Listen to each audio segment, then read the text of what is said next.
ఒక గ్రామంలో ఒక గురువుగారు ఉండేవారు. ఒకరోజు ఆయన తన ఇద్దరు శిష్యులైన రాము, సోములను పిలిచి ఒక పరీక్ష పెట్టారు.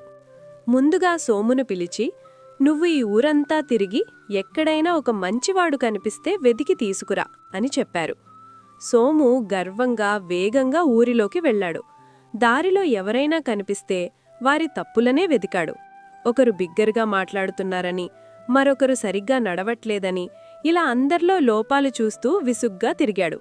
సాయంత్రానికి ఖాళీ చేతులతో వచ్చి, "గురువుగారు, ఈ ఊరిలో అందరూ చెడ్డవారే, నాకు ఒక్క మంచివాడు కూడా కనిపించలేదు" అని కోపంగా చెప్పాడు.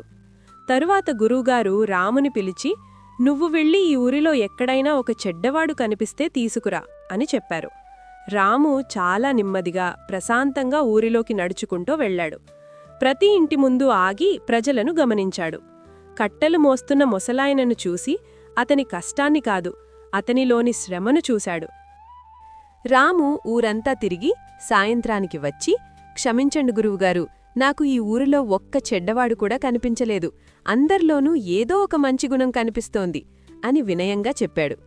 అప్పుడు గురువుగారు చిరునవ్వుతో ఇలా చెప్పారు, "చూశారా, లోకం ఎలా ఉందో మీ దృష్టిని బట్టి ఉంటుంది. సోము కేవలం తప్పులనే వెతుకుతున్నాడు కాబట్టి అతనికందరూ చెడ్డవారిగా కనిపించారు. రాము మంచిని వెతుకుతున్నాడు కాబట్టి అతనికందరూ మంచివారిగా కనిపించారు. మనం చూసే విధానం మారితే ప్రపంచం మారిపోతుంది."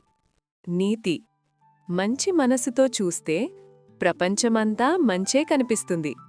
The world is as you see it. Positive thinking leads to a positive life.